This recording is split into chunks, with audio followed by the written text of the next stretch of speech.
Commonly what they will do, they will take of a piece of clothing and they will say, give me a piece of clothing or a piece of fabric. And they will measure it and they say, okay, this is 8 inches, and then they say if this gets bigger or if it gets smaller then you're afflicted. And you will find that it was 8 inches, now it's gone to 10 inches, or it's gone to 2 inches, or it actually physically shrinks. Get this person outside your house, kick him out physically, just get him out. If you find that he says to you, bring me some water and bring the knife, and then he says to you, now stab this water. I've heard people who say, when I was stabbing this water it felt like I was stabbing flesh. If he does anything like this, kick this fraudster out of your house. If he comes to you and he's in your house, and he sits down, he starts mumbling something. He starts talking or he starts saying weird and wonderful things which is clearly not Quran. Get him out of your house immediately, even if you have to grab him by his beard and throw him out. Throw him out, because he is not calling on Allah, rather he is calling on Satan.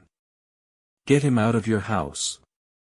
We've had cases where these people have said to our sisters and said them, if you want to get better I need to rub this on your private parts. If you want to get better I need to touch this part of your body. Or if you want to get better then you need to take off your clothes, and all kind of disgusting things. Get him out of your house.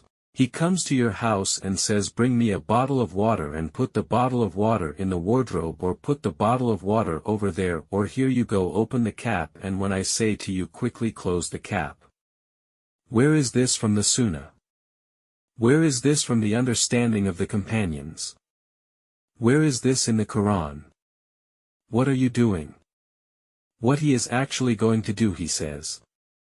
Well, I've caught the jinn now in this bottle, and then put the bottle in your wardrobe somewhere quiet away, and as long as it's there then the jinn is going to remain in this place. Ask yourself, where has your intellect gone? What effect is this going to have? Just the other day somebody contacted me and said, somebody gave me us an amulet, and we opened the amulet and there was a square in there, and in the middle of the square it said, Satan. And don't think that because the man walks in and he's got a Quran then he is pious. Don't think that because he has a beard he is pious. I was contacted by a sister who told me that her own father was doing magic upon her. And I said, tell me, and I wanted to know what her father looks like. Does your father look like a practicing person? She said yes. Everybody thinks he's a practicing person, but we opened his Quran, and in his Quran, in the middle of his Quran, there was magic. There was magic, weird and wonderful drawings, pictures of me and my spouse and my sisters and their spouses, and all sorts of symbols symbolizing split these people apart, and they had all been divorced.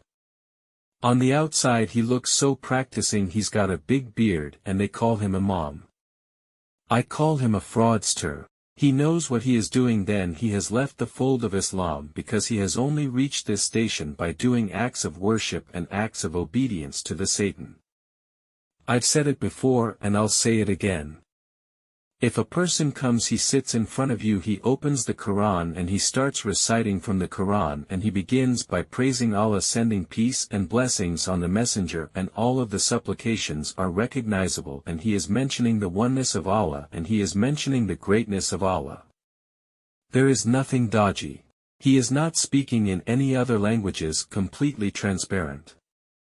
He hasn't asked me to stand on one leg and go and sacrifice this thing in that corner over there, or he hasn't told me to bring him a red frog, or he hasn't told me to bring him a rat's leg, or he hasn't told me to do anything stupid, and all he's told me to sit and listen, focus, and put your trust in Allah, the Great.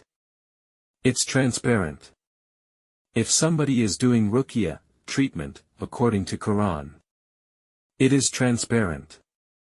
If he comes and he does any of these weird things, this person is what we call a magician. Innovation is misguidance, and he is somebody who is indulging in magic, or at the very least he is innovating in this religion, and by innovating in this religion you are not going to get any cure.